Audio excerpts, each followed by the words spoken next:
Welcome to the 169th episode of the Bullvine Podcast. Today, Bella and Douglas are diving into the thrilling world of the Holstein Four Nations Cup, a genetic showdown that's giving ice hockey a run for its money. Get ready for a face-off between dairy powerhouses as we explore the ultimate bovine battle of genetics, showmanship, and milk production. Welcome, dairy enthusiasts, to another exciting episode of the Bullvine Podcast. I'm Bella, and with me is the one and only Douglas. Today, we're diving into a topic that's as thrilling as a hockey face-off, but with a lot more udders involved. That's right, Bella. We're talking about the Holstein Four Nations Cup, a genetic showdown that's giving the ice hockey version a run for its money. Grab your milk, folks, because this is going to be utterly fantastic. Oh, Douglas, your puns never get old. So tell our listeners what this Holstein Four Nations Cup is all about. Well, Bella, imagine the excitement of international ice hockey, but instead of pucks and sticks, we're dealing with genomics and milk production. This competition pits the dairy breeding powerhouses of Canada, the USA, Europe, and a world team against each other in a battle for bovine supremacy. It's broken down into 3 periods, just like a hockey game.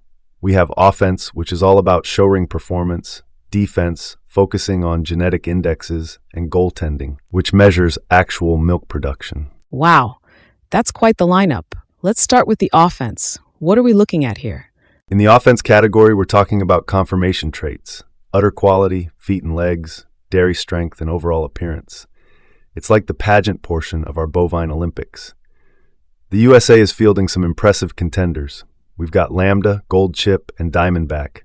These bulls are known for balancing showring appeal with functionality. Canada is bringing out the big guns with sires like Doorman, Unix, and Warrior Red. And let's not forget the legend himself. Europe's offense is all about diversity. They've got a German genomic sire named Champion who's turning heads with his balanced conformation. As for the world team, they're bringing a mix of genetics from South America, Australia, and Asia, focusing on adaptability to different climates and production systems. Those are some impressive players. It's fascinating to see how each team has its own unique strategy. Now, can you tell us more about what makes a cow stand out in the showring? What are judges looking for? Great question, Bella.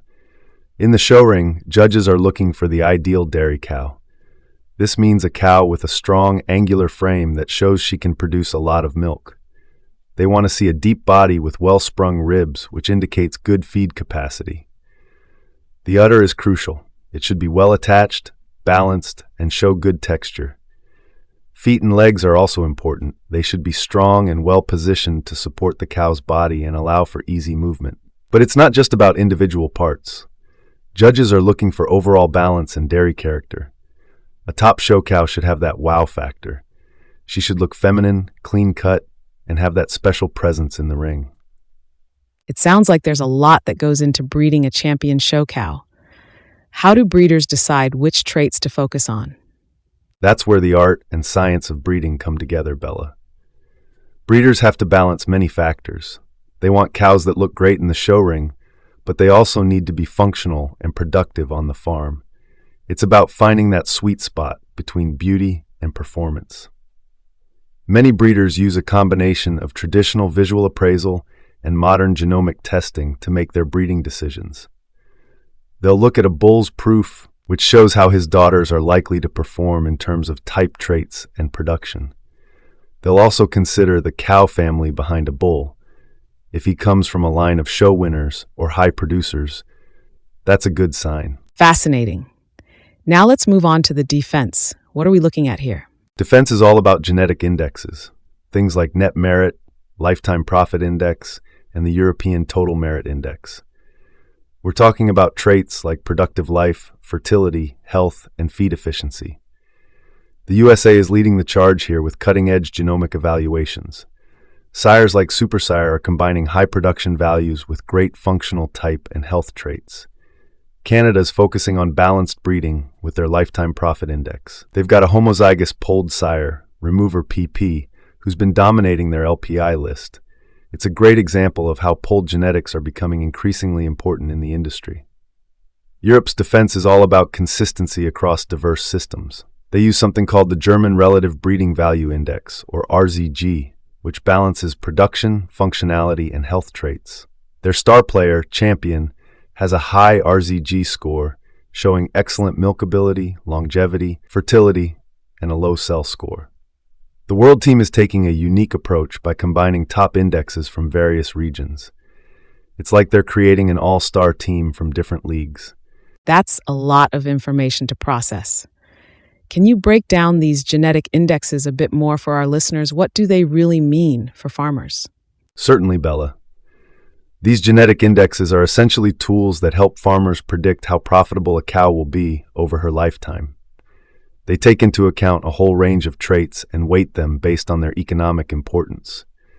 For example, the Net Merit Index in the USA puts a lot of emphasis on production traits like milk, fat, and protein yield, but it also includes health traits like somatic cell score, which is an indicator of udder health, and productive life, which measures how long a cow is likely to stay in the herd. The Lifetime Profit Index in Canada is similar, but it puts a bit more emphasis on conformation traits. This reflects the importance of shows and classifications in the Canadian dairy industry. These indexes are constantly being updated to reflect changes in the market and new scientific understanding. For instance, feed efficiency is becoming more important as feed costs rise, and there's more focus on reducing the environmental impact of dairy farming. That's really interesting, Douglas. It sounds like these indexes are crucial tools for modern dairy farmers. Now, let's move on to the final period, goaltending. This is where the rubber meets the road, right? Exactly, Bella. In goaltending, we're looking at actual milk production, yield, fat percentage, and protein percentage. This is where we see who can really deliver in the barn. The USA is showing some impressive numbers. They've got sires like Phoenix 588 who are offering outstanding production and components. Canada is focusing on component percentages for butterfat and protein while maintaining competitive milk volume. Europe, particularly countries like Switzerland and Italy, is excelling in component percentages, which is crucial for cheese production. The World Team is leveraging diverse genetics to optimize both milk volume and components. It sounds like a close competition, but I'm curious, Douglas, how do these production numbers translate to the farm level? What does it mean for an individual farmer? That's a great question, Bella. At the farm level, these production traits can have a big impact on profitability. Higher milk yield generally means more income, but it's not just about volume. Many milk markets pay premiums for higher fat and protein percentages, so a cow that produces milk with high components can be very valuable. For example, a farmer might choose a bull like Phoenix 588 if they're looking to increase overall production. But if they're selling their milk for cheese production, they might lean towards European genetics that offer higher component percentages. It's also worth noting that extremely high production can sometimes come at a cost. Very high-producing cows may have shorter productive lives or require more intensive management. That's why many farmers look for a balance of production and health traits. That makes a lot of sense. It's clear that there's no one-size-fits-all approach in dairy breeding. So, Douglas, given all of this, who do you think will come out on top in our Holstein Four Nations Cup? Well, Bella, based on the latest genomic evaluations and breeding trends, here's how I see it playing out. Canada takes the win in offense with their exceptional type traits. The USA edges out in defense with their strong health traits and production values. And Europe sneaks ahead in goaltending with their focus on component percentages. But for the overall win, I'd have to give it to the USA. They're showing strong performances across all categories, which is crucial for a well-rounded breeding program. However, it's a close race. Europe impresses with their balanced approach, and Canada and the World Team are showcasing unique strengths in specific areas. Wow, what a competition. It's amazing to see how these different approaches to breeding are shaping the future of dairy farming. Any final thoughts, Douglas? Well, Bella, I'd say that whether on ice or in pasture, these competitions push boundaries and ultimately benefit both the industry and consumers. The spirit of friendly rivalry and mutual respect we see in international hockey is mirrored in the collaborative efforts of global dairy genetics. What's really exciting is how this competition reflects the global nature of modern dairy breeding. Genetics from one country can quickly spread around the world, benefiting farmers everywhere. And just like in hockey, where players might represent their home countries but play in leagues around the world, we're seeing more and more international collaboration in dairy breeding. That's a great point, Douglas.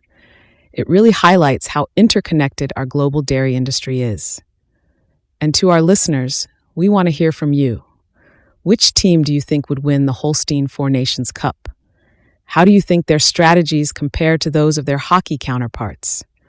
Share your thoughts on our website or social media channels. And remember, folks, while these bovine athletes may not skate or shoot pucks, they're scoring goals for the future of global agriculture every single day. Whether you're breeding for show-winning type, high production, or a balance of traits, there's a genetic line out there that can help you achieve your goals. Absolutely, Douglas. And that's what makes dairy breeding so exciting. It's a field that's constantly evolving, with new technologies and genetic lines emerging all the time. It's a great time to be in the dairy industry. That's all for this episode of the Bullvine Podcast. Until next time, keep those udders swinging and those milk tanks full. That's all for today's explosive episode. If you're still standing, thank you for joining the fight. Subscribe so you never miss a drop of truth. Share this episode with every farmer you know and leave a review. Your voice matters. Remember, in the world of dairy genetics, it's evolve or get left behind. The future of global agriculture is being shaped right now, so stay informed, stay competitive, and keep pushing the boundaries of what's possible in dairy breeding.